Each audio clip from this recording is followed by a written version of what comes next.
Com o arrependimento e o pedido de perdão, nos é retirada a pena ou continuamos com o efeito da lei de causa e reação? No livro de Allan Kardec, O Céu e o Inferno, capítulo número 7, há uma página extraordinária que se chama Código Penal da Vida Futura. São 34 itens que dariam para um verdadeiro tratado de jurisprudência ou de direito internacional. E Allan Kardec considera exatamente essa questão. Ele diz, por exemplo, todos nós erramos. Quando nos damos conta, nós nos arrependemos. Passamos pelo primeiro estágio. Ao nos arrependermos, nós sofremos expiação. Mas isso não basta. Depois que nós nos arrependemos, então o que fazemos? Pedimos desculpas. Mas isso não basta. É necessário anular o mal que nós fizemos, através do bem que possamos fazer. Então, eu ofendi alguém e peço-lhe desculpas. É um ato generoso. O outro me desculpa, mas eu continuo em débito. Eu tenho que fazer um bem para que anule o mal que eu fiz. O bem cobre uma multidão de pecados, mas ele não paga todos os pecados. Isso que muitos espíritas não entendem.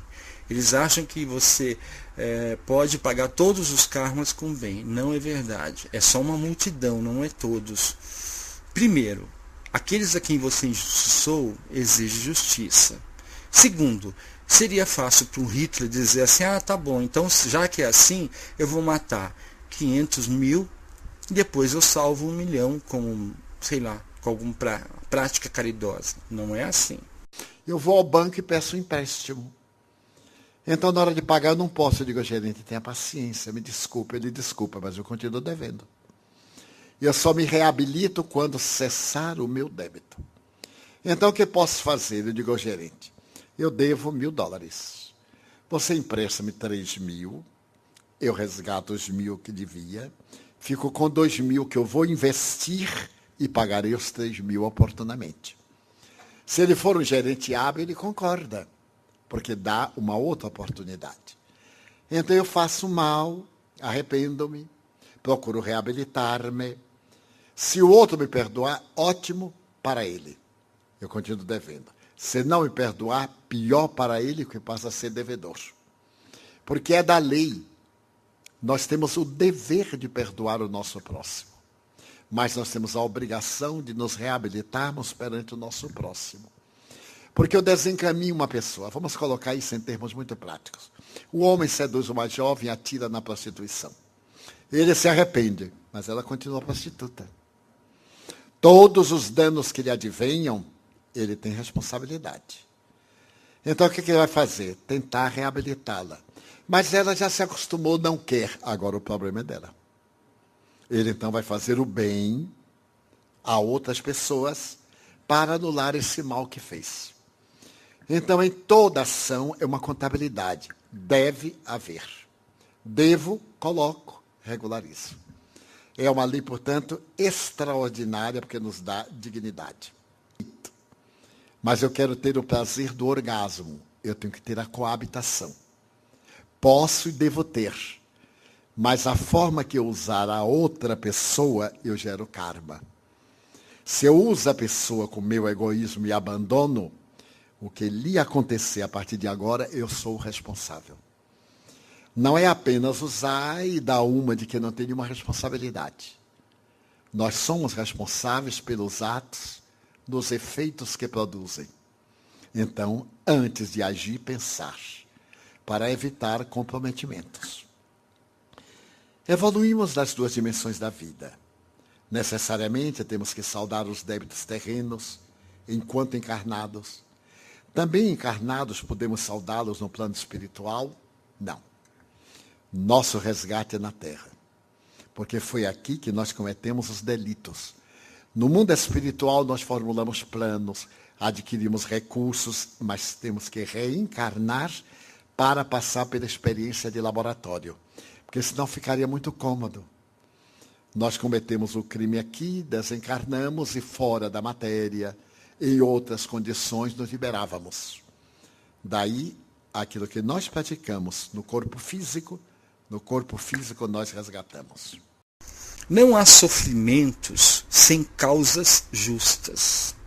Lei de ação e reação que faz cada espírito sofrer em si mesmos os danos causados ao próximo. Faz cada um sofrer em si mesmo os danos causados ao próximo. O homem sofre aquilo que fez os outros sofrerem. Então não precisa ser exatamente igual. Você pode ter matado alguém com uma facada em vidas passadas, e agora você tem que passar por uma cirurgia que você vai ser cortado por um bisturi, ou você sofre um acidente em que você é cortado de alguma maneira. Se ele foi duro e desumano, poderá ser, por sua vez, tratado com dureza e desumanidade. Se foi orgulhoso, poderá nascer numa condição humilhante. Se foi avarento, egoísta, poderá ver-se privado do necessário.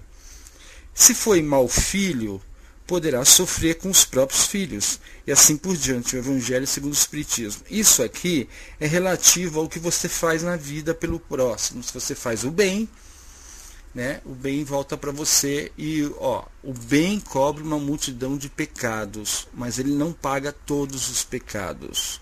Isso que muitos espíritas não entendem. Eles acham que você pode pagar todos os karmas com bem. Não é verdade. É só uma multidão, não é todos. Primeiro, aqueles a quem você injustiçou exigem justiça. Segundo, seria fácil para um Hitler dizer assim, tá bom, então já que é assim, eu vou matar 500 mil e depois eu salvo 1 milhão com alguma prática caridosa. Não é assim. Leia o Livro dos Espíritos de Allan Kardec. É um livro muito fácil de entender. O livro é todinho de perguntas e respostas. E você vai no assunto que mais te interessar. Família, sexo, dinheiro, por que um é rico, outro é pobre, etc. Né? Animais. E você pode baixar esse livro e outros livros sobre mediunidade, diversos assuntos, no link abaixo. Clique abaixo do vídeo aí nos textos, que o texto se expande e você vai ter o link para os livros, tá bom? Se esclareça.